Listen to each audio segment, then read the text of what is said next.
Hello everyone, स्वागत करती हूँ आप सभी का आपके अपने यूट्यूब चैनल पर। देखिए, आप सभी जानते हैं कि क्षितिज जो भाग 1 है कक्षा 9वीं की, वो पुस्तक हमारे चैनल पर चल रही है और बहुत जल्दी गद्य पाठ भी अब कंप्लीट होने वाला है। फिर इसी पुस्तक में पद्य पाठ जो है वो भी हम पढ़ेंगे। ठीक है, अगर आप सेकंड ग्रेड, आप फर्स्ट ग्रेड, आप यहाँ तक कि आप रीट, ठीक है, रीट भी। अब रीट में तो नया सिलेबस जो जा रहा है उसमें तो ये सब चीज़ें है ही नहीं। तो देखिए, जो रीट पात्रता परीक्षा है भले ही उसमें नहीं है, लेकिन जो मेन परीक्षा है उसमें साहित्य का पाठ यानी कि सब्जेक्ट ऐड होगा और हो भी चुका है, सिलेबस आ भी चुका है। विस्तृत सिलेबस अभी जारी नहीं हुआ है, लेकिन सब्जेक्ट आपको अपना मजबूत करना ही होगा। जो भी हिंदी से तैयारी कर रहे हैं नेट के लिए, जो भी कर रहे हैं टीजीटी, पीजीटी हिंदी विषय से, तो आप इन पाठ को ज़रूर पढ़िए। ठीक है, चलिए, क्षितिज के आज पहुंच चुके हैं हम बहुत जल्दी। अब गद्य पाठ हमारा कंप्लीट हो जाएगा, फिर बाद में हम पद्य पाठ को भी धीरे धीरे कंप्लीट कर लेंगे। ठीक है, बात करते हैं पाठ की और। देखिए, यहाँ पर लेखिका का कुछ परिचय है, चपला देवी का। उनको हम पढ़ लेते हैं जो पाठ में दिया गया है। देखिए, द्विवेदी युग की लेखिका चपला देवी के व्यक्तित्व एवं कृतित्व के बारे में जानकारी उपलब्ध नहीं हो पाई। तो आप सबसे पहला जो पॉइंट है इसका, द्विवेदी युग की लेखिका है चपला देवी। अच्छा, अगर आपके पास नोटबुक रखी हुई है ये वाली, वैसे तो होनी ही चाहिए, ठीक है, वैसे होनी ही चाहिए। और यदि नहीं है तो आप कॉपी में या फिर रजिस्टर में अपना नोट डाउन करते जाइए जो भी पॉइंट्स इंपॉर्टेंट है। ठीक है, और अगर बुक है तो हाईलाइट कर लीजिए। और आगे बढ़ने से पहले अगर आपने चैनल को अभी तक भी सब्सक्राइब नहीं किया है तो सबसे पहले आप चैनल को सब्सक्राइब कर दीजिए। वीडियो अगर पसंद आ रही तो प्लीज़ लाइक कीजिए और दोस्तों के साथ में जिनको भी ज़रूरत है उनको शेयर भी कीजिए। आप सभी जानते हैं सेकंड ग्रेड की विज्ञप्ति आ चुकी है, फॉर्म फिल हो भी रहे हैं और बहुत जल्दी 3 से 4 मंथ के बाद आपको एग्ज़ाम भी देखने को मिल जाएगा। ठीक है, तो पढ़ते रहिए और बार बार पढ़िए, बार बार सुनिए और हर एक चीज़ बहुत अच्छे से आपकी जो माइंड में है वो सेट हो जाएंगी। चलिए, तो पहला पॉइंट अंडरलाइन कर लीजिए, द्विवेदी युग की लेखिका है चपला देवी। ठीक है, स्वतंत्रता आंदोलन के दौरान पुरुष लेखकों के साथ साथ अनेक महिलाओं ने भी अपने अपने लेखन से आज़ादी के आंदोलन को गति दी। उनमें से एक लेखिका चपला देवी भी रही हैं। कई बार अनेक रचनाकार इतिहास में दर्ज होने से रह जाते हैं। चपला देवी भी उन्हीं में से एक हैं। यह एक ऐतिहासिक सच्चाई है कि सन 1857 की क्रांति के विद्रोही नेता धुंधुपंत नाना साहब की पुत्री बालिका मैना, तो पूछा जाएगा धुंधुपंत जो नाना साहब हैं उनकी पुत्री का क्या नाम है, तो मैना। ठीक है, याद रखना, नाना साहब की पुत्री का नाम मैना आज़ादी की नन्ही सिपाही थी जिसे अंग्रेज़ों ने जलाकर मार डाला। बालिका मैना के बलिदान की कहानी को चपला देवी ने इस गद्य रचना में प्रस्तुत किया है। यह गद्य रचना जिस शैली में लिखी गई है उसे हम रिपोर्टाज का प्रारंभिक रूप कह सकते हैं। ये वाला पॉइंट आप ज़रूर याद रखना कि जो ये पाठ है नाना साहब की पुत्री देवी मैना का भस्म कर दिया गया, ये रिपोर्टाज का प्रारंभिक रूप कह सकते हैं। ठीक है, आगे देखते हैं। मातृभूमि की स्वतंत्रता और उसकी रक्षा के लिए जिन्होंने अपने प्राण न्यौछावर कर दिए, उनके जीवन का उत्कर्ष हमारे लिए गौरव और सम्मान की बात है। उस गौरवशाली किंतु विस्मृत परंपरा से किशोर पीढ़ी को परिचित कराने के उद्देश्य से इस रचना को हिंदू पंच के बलिदान अंक से लिया गया है। तो प्रश्न बनेगा कि कहाँ से लिया गया है, तो हिंदू पंच के बलिदान अंक से इसको लिया गया है। हिंदी गद्य के प्रारंभिक रूप को विद्यार्थी जान पाए, इसीलिए इस गद्य रचना को मुद्रण और वर्तनी में बिना किसी परिवर्तन के अविकल्प प्रस्तुत करने का प्रयास भी किया गया है। चलिए चलते हैं पाठ की ओर। नाना साहब की पुत्री देवी मैना को भस्म कर दिया गया। नाना साहब की पुत्री देवी मैना को भस्म कर दिया गया किसके द्वारा लिखा गया है, तो लिखा गया है चपला देवी के द्वारा। ठीक है, और ये गद्य रचना है ठीक है, किस शैली में? गद्य रचना में, सब जानते हैं। और रिपोर्ताज का प्रारंभिक रूप है ये। ठीक है, चलिए पढ़ लेते हैं अब।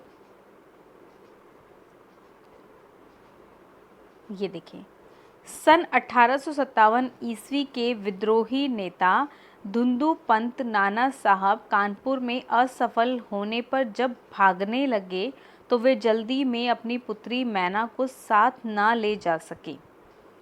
ठीक है, तो ये विद्रोही नेता थे 1857 की क्रांति के। देवी मैना बिठूर में पिता के महल में रहती थी। तो देवी मैना कहाँ रहती थी? प्रश्न कैसे बनेगा? देवी मैना जो थी वो कहाँ रहती थी? बिठूर में पिता के महल में रहती थी। पर विद्रोही दमन करने के बाद अंग्रेज़ों ने बड़ी ही क्रूरता से उस निरीह और निरपराध देवी को अग्नि में भस्म कर दिया। उसका रोमांचकारी वर्णन पाषाण हृदय को भी एक बार द्रवीभूत कर देता है। यानी कि जो पत्थर का हृदय भी होगा ना, वो भी एक बार इसको सुनेगा, इस रोमांचकारी वर्णन को, तो उसका हृदय भी एकदम द्रवीभूत हो जाएगा। कानपुर में भीषण हत्याकांड करने के बाद अंग्रेज़ों का सैनिक दल बिठूर की ओर गया। बिठूर में नाना साहब का राजमहल लूट लिया गया। तो नाना साहब का जो राजमहल था वो कहाँ था? वो था बिठूर में। याद रख लेना ये बातें। नोट कर रहे हो? बिल्कुल नोट कीजिए, नोट डाउन कीजिए, बहुत अच्छे से कीजिए। और अगर आपके पास, मैं कह रही हूँ, अगर आपके पास बुक नहीं है तो प्लीज़ अभी भी समय है, परचेज़ कर लीजिए और उसमें आप हाईलाइट कीजिए, उसमें जो भी एक्स्ट्रा पॉइंट्स हैं उनको ज़रूर नोट डाउन कीजिए। अच्छा, ठीक है। पर उसमें बहुत थोड़ी संपत्ति अंग्रेज़ों के हाथ लगी। इसके बाद अंग्रेज़ों ने तोप के गोलों से नाना साहब का महल भस्म कर देने का निश्चय किया। सैनिक दल ने जब वहां तोपें लगाई, उस समय महल के बरामदे में एक अत्यंत सुंदर बालिका आकर खड़ी हो गई। उसे देखकर अंग्रेज सेनापति को बड़ा आश्चर्य हुआ, क्योंकि महल लूटने के समय वह बालिका वहां कहीं दिखाई नहीं दी थी, और जब भस्म करने की बारी आई तो वो बालिका जो है बाहर निकल गई। बालिका का नाम क्या है? मैना। नाना साहब की पुत्री है वो। ठीक है, नाना साहब जब भाग रहे थे तो वो अपनी बेटी को ले जाना भूल गए थे। उस समय बालिका ने बरामदे में खड़ी होकर अंग्रेज सेनापति को गोले बरसाने से मना किया। उसका करुणापूर्ण मुख और अल्प वयस देखकर सेनापति को भी उस पर कुछ दया सी आ गई। सेनापति ने पूछा कि क्या चाहती है? बालिका ने शुद्ध अंग्रेजी भाषा में उत्तर दिया, क्या आप कृपा कर इस महल की रक्षा करेंगे? सेनापति, क्यों? तुम्हारा इसमें क्या उद्देश्य है? बालिका, आप ही बताइए कि यह मकान गिराने में आपका क्या उद्देश्य है? सेनापति, यह मकान विद्रोहियों के नेता नाना साहब का वास स्थल यानी कि वास स्थान है। सरकार ने इसे विध्वंस कर देने की आज्ञा दी है। ये जो भी कथन है, जो भी वाक्य हैं, कथन है, उन्हें आप ज़रूर याद रखिएगा कि ये कथन किसने कहा है। सरकार ने इसे विध्वंस कर देने की आज्ञा दी है, सेनापति ने कहा। अब बालिका कहती है, आपके विरुद्ध जिन्होंने शस्त्र उठाए थे वे दोषी हैं, पर इस जड़ पदार्थ मकान ने आपका क्या अपराध किया है? मेरा उद्देश्य इतना ही है कि यह स्थान मुझे बहुत प्रिय है, इसी से मैं प्रार्थना करती हूँ कि इस मकान की रक्षा कीजिए। ठीक है, मतलब जो दोषी है आप उनको सज़ा दे सकते हैं, लेकिन ये तो जड़ पदार्थ है, इसने आपका क्या बिगाड़ा है? इसको क्यों आप लोग तहस नहस करने पर तुले हुए हैं? सेनापति ने दुख प्रकट करते हुए कहा कि कर्तव्य के अनुरोध से मुझे यह मकान गिराना ही होगा। यानी कि मेरा ये क्या है? ड्यूटी है, ये कर्तव्य है, मुझे ऊपर से आदेश मिल रहे हैं। इस पर उस बालिका ने अपना परिचय बताते हुए कहा कि मैं जानती हूँ कि आप जनरल हे हैं। अब देखो कौन है जनरल हे, ये पूछा जा सकता है। जनरल का नाम हे। आपकी प्यारी कन्या मेरी, अब देखो कन्या का नाम क्या है? मेरी। कन्या का नाम क्या है? मैरी। मैं और मुझ में बहुत प्रेम संबंध था। कई वर्ष पूर्व मैरी मेरे पास बराबर आती थी और मुझे हृदय से चाहती भी थी। उस समय आप भी हमारे यहाँ आते थे और मुझे अपनी पुत्री के ही समान प्यार करते थे। मालूम होता है कि आप वे सब बातें भूल गए हैं। मैरी की मृत्यु से मैं बहुत दुखी हुई थी। उसकी एक चिट्ठी मेरे पास अब तक भी है। तो ये बालिका का यानी कि मैना का ये पूरा का पूरा जो है वाक्य है, पूरा का पूरा संवाद है।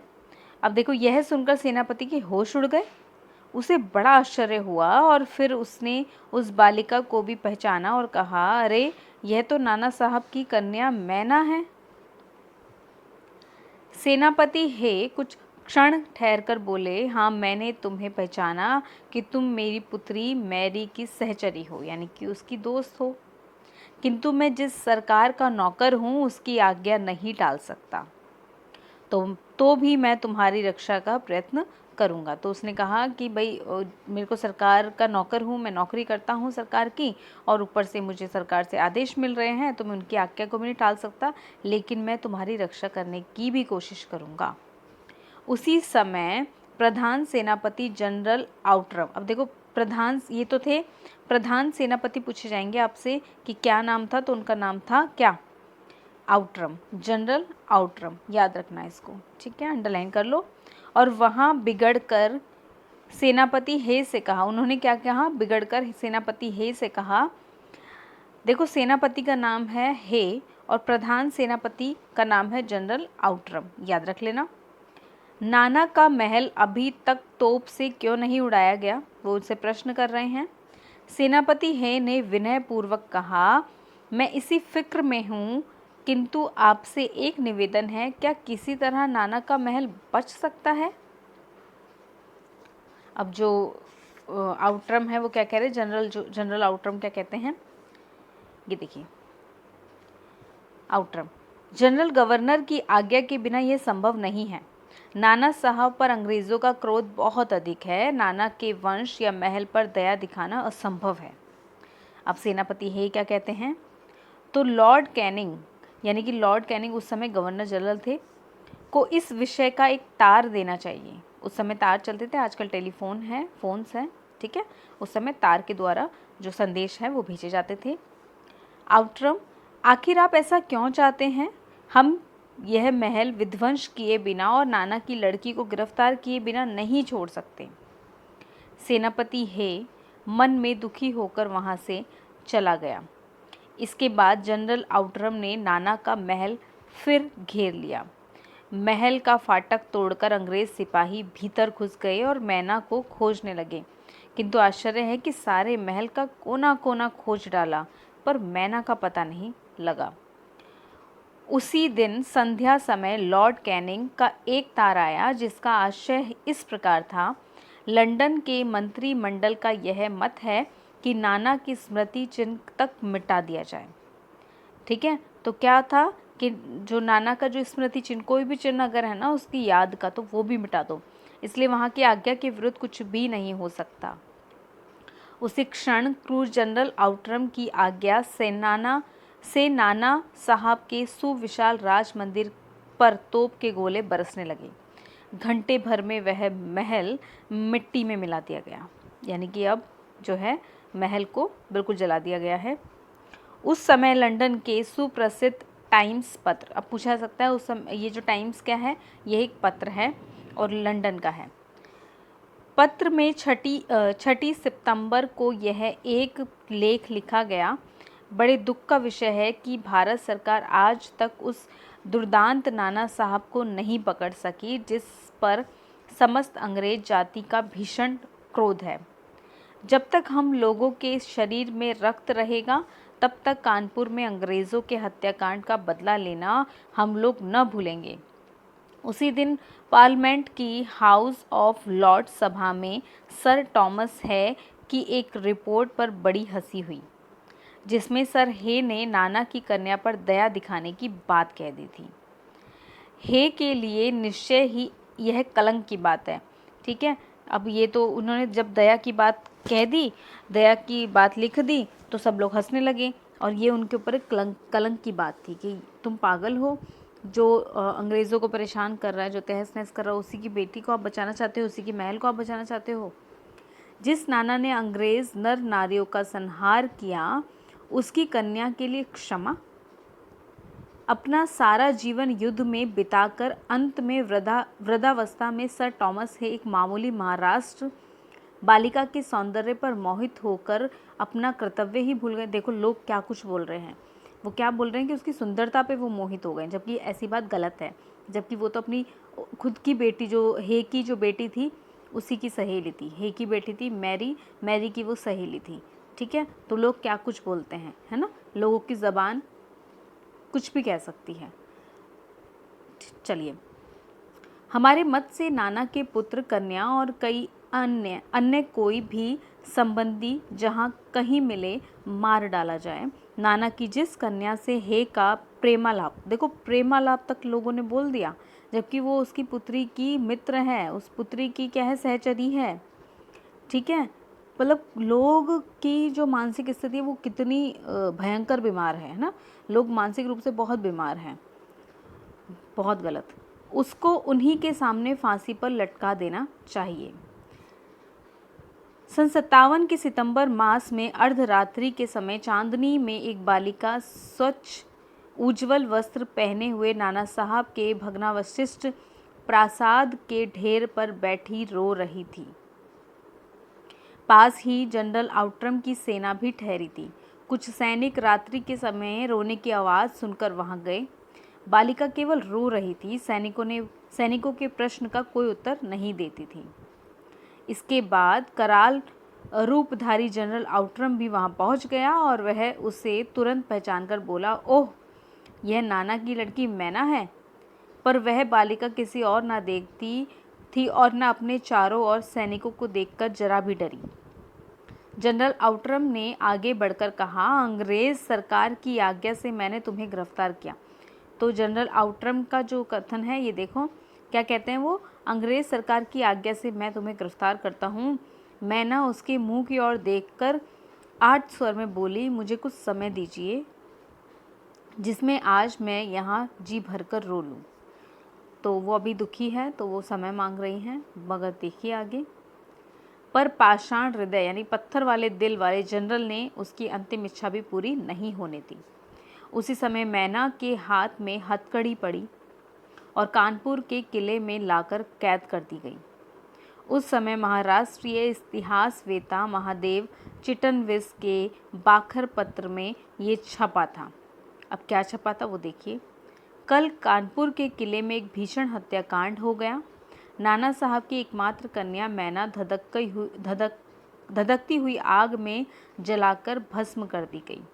भीषण अग्नि में शांत और सरल मूर्ति उस अनुपमा बालिका को जलती देख सब ने उसे देवी समझकर प्रणाम किया। ये बाखर पत्र में छपा था, ठीक है, याद रख लेना। चलिए, पाठ तो यहीं पर समाप्त होता है और आप थोड़ा सा, अगर आपके पास बुक है तो और अच्छे से इसको पढ़िएगा 2 से 3 बार, तब आपको बहुत अच्छे से ये चीज़ें याद हो जाएगी। कथन संवाद पे प्रश्न बनते हैं, तो इन चीज़ों को याद रखिएगा। चलिए, शब्द देख लेते हैं, कठिन शब्द जो हैं इसके। अल्पवयस यानी कि कम उम्र, भग्नावशिष्ट यानी कि खंडर, जो मकान था उसको आग लगा दी थी ना, तो वो खंडर हो गया था पूरी तरह से। इतिहासवेता, इतिहास का जानकार, देखो यह भी जाने, ये पढ़ लो एक बार। हिंदू पंच, अपने समय की चर्चित पत्रिका हिंदू पंच का प्रकाशन होता है 1926 में, कलकत्ता से हुआ। यहाँ से प्रश्न बन जाते हैं, तो आप ज़रूर इसको बुक में पढ़ लेना। इसके संपादक, इनके जो संपादक थे वो थे ईश्वरी दत्त शर्मा। 1930 में इसका बलिदान अंक निकला, जिसे अंग्रेज सरकार ने तत्काल जब्त कर लिया। चांद के फांसी अंक की तरह यह भी आज़ादी का एक महत्वपूर्ण दस्तावेज है।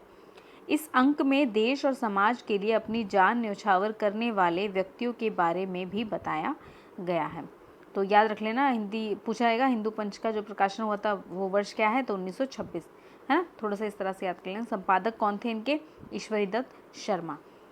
2 से 3 बार 4 बार आप बुक को पढ़ेंगे ना, तो आपको आप संवाद भी याद होने लग जाएंगे, आप समझ जाएंगे कि कौन सी पाठ से लिया गया है, कौन इनके लेखक हैं, सब चीज़ें याद आ जाएंगी परीक्षा के समय। चलिए, मुझे सुनने के लिए बहुत बहुत बहुत धन्यवाद। और अगर वीडियो पसंद आई है तो प्लीज़ वीडियो को लाइक कीजिए, चैनल को सब्सक्राइब बिल्कुल मत कीजिए, क्योंकि मैं देख रही हूँ कि नए नए व्यूवर्स जुड़ रहे हैं। तो चैनल को आप ज़रूर सब्सक्राइब कर दीजिए, बेल आइकन को ज़रूर प्रेस कीजिए, क्योंकि हर दिन वीडियो अपलोड होती है तो आपको सबसे पहले नोटिफिकेशन मिल जाएगा। ठीक है, थैंक यू, बाय बाय।